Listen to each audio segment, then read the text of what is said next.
warahmatullahi wabarakatuh. So as for our group, we are going to present our textual analysis on sajak Tenang, Telah, Membawa, Resah, Buat by Latiff, Mohidin, and translated into English. The calm has brought the storm for Uda, translated by Eddie Cole.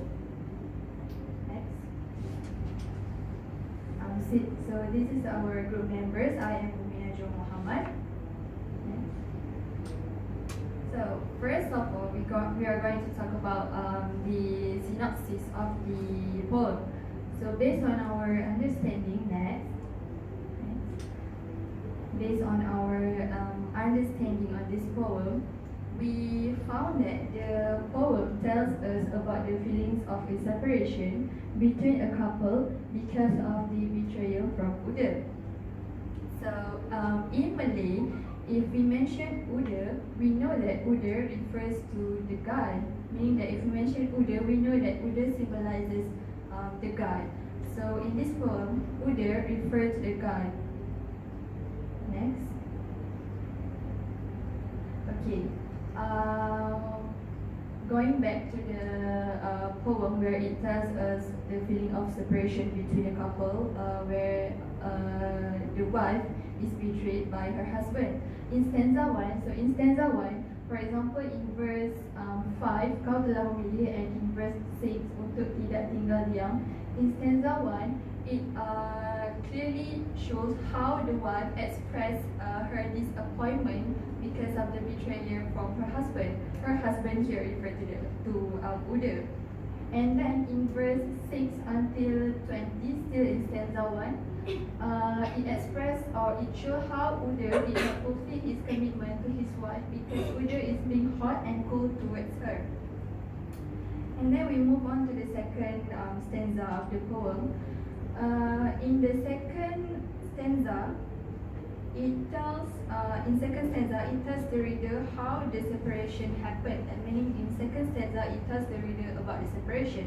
For example, in verse 24, tapi kamu bukan di sini, and in verse 25, dan kau merantau lagi, it shows how Uda's permanent room or home is no longer here, and he started to drift away from his wife. So as you can see here, it also indicates that his wife no longer welcomes Uda in the house, and Uda started to continue his journey once again. So all these elements in stanza 2 shows how the separation happened and what about the separation actually. Next. So we are done with the synopsis of the poem. Now we will move to the findings of our analysis. Based on our analysis, we found that in translating the poem, the translator used two methods in translating the poem, which are direct translation method and oblique translation method. And we also recognize some translation error did by the translator when translating the poem. Now we will move to the first method used by the translator, direct translation method. So under direct translation method, we know that there are several techniques under it, which are borrowing, cull, and literal translations. So as for this poem, we can see that when translating this poem, the translator generally use literal translation in translating the poem, meaning that the translator just overall the poem, the translator literally translate the poem from the original version into English. So to show you how the literal translation happened in this poem, we take some example from the poem. For example, in verse 4, kau telah memilih, and the translator translated you have chosen, which is he translated word for word from the original version into English. And another example we can see from for example in verse 14, kau duduk untuk berdiri, you sit to stand, and in verse 15, bungkusan yang kau buka, the parcel you open. So we can see that the translator just literally translate from the original version, which is in Malay, into English, word for word. Next, we move on to the second method used by the translator.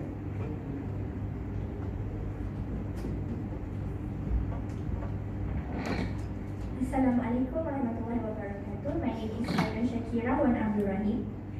Okay, moving on to the next translation method that the translator use, which is oblique translation method. Okay, for oblique translation method, translator use several techniques, which are reformulation and also addition. And in here, translation use oblique translation method because some words in direct translation method does not correspond the expression with the source language. And for the first techniques under direct oblique translation method, which is reformulation. For reformulation, translator use this technique because translator wants to re-express an idea in order to be more specific and facilitate the reader's understanding of the original text.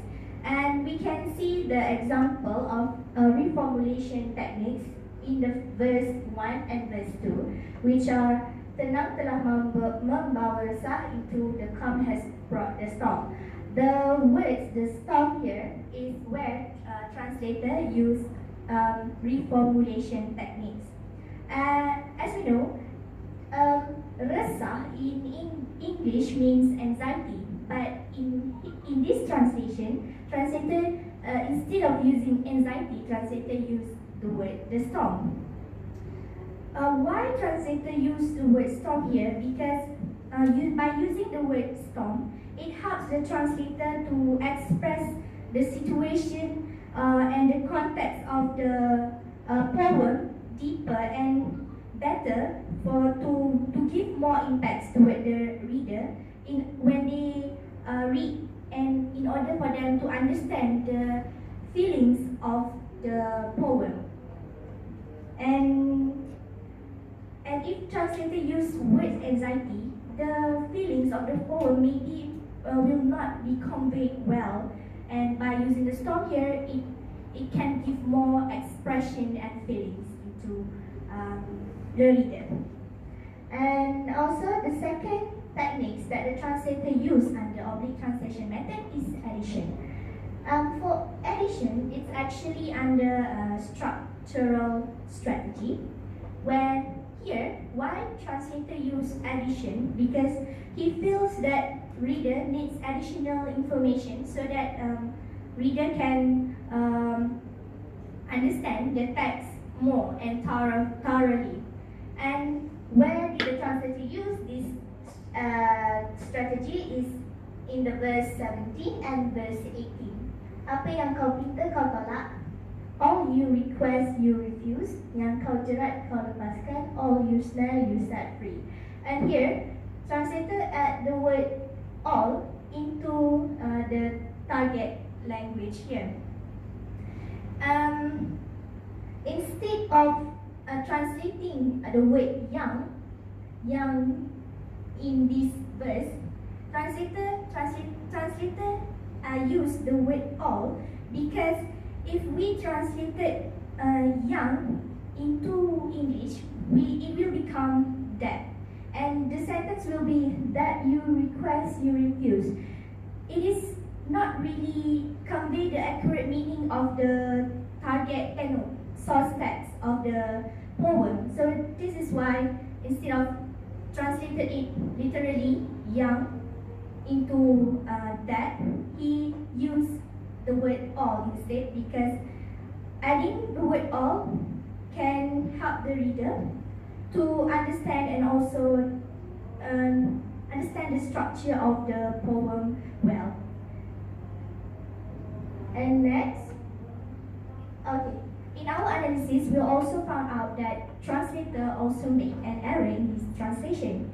And the error that the translator made can be found in verse 18 and verse 8 and also verse 9.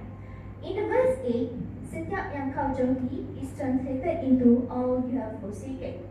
Jauhi is translated into forsaken here. So the word jauhi should be translated into to avoid, but here instead of using the word to avoid, translator use forsaken, which actually forsaken means abandoned or deserted. So here, translator actually made an error in choosing the right vocabulary of the words, right vocabulary in translating the source language. Next, we move on to verse 9. Okay, verse 9. The source language is waktu ruang terbuka is translated into when space is open. And here, the phrase waktu ruang terbuka is actually convey the meaning of having a leisure time. But here, translator made an error in translating the phrase because he only translated it using literal translation, word by word, instead of understand the actual meaning of the phrase. So here, translator made an error in translating the phrase correctly and made an error in context and also the context of the source language. And we will move on to our review of this poem. So I'm Shafeeqa and I will cover on the review and conclusion for this textual analysis. So let's move on to review first. Overall, we are quite satisfied with the quality of Edin Coe's translated poem. And from the translated poem, we can see and feel his effort in making sure the translated version is almost the same as the original one. Not just that, he also managed to maintain the original emotion of the poem by using the term that has in-depth meaning in English. And those in-depth meanings still conveys the same emotion as the original one. It can be seen that Edin Coe is quite consistent in using the same method, which is direct translation, in most of the poem. And if he feels that the direct translation is not sufficient, he will move on to the next method, which is the oblique translation. And he managed to use the suitable technique or strategies without changing the meaning of the source text. However, in this poem, it can be seen that the translator has made a few errors while translating the poem. For example, in verse 8 and verse 9. This is because the translator depending too much on direct translation, and he translated the poem too directly and too literally, and he forgot to take the context into consideration. So to conclude, there are some aspects that the translator should consider when translating any text. This could be applied for future translator if they wanted to translate an English text into a Malay text. So the first one, translators need to know the target text and it should be correspond with the expression with the source text. Secondly, the choice of words needs to be taken into consideration when translating the text. Thirdly, the translator need to understand not only the target language but also the source language. And fourth, translator need to choose and apply the suitable methods depending on the context of the source text. That's all from us. Thank you.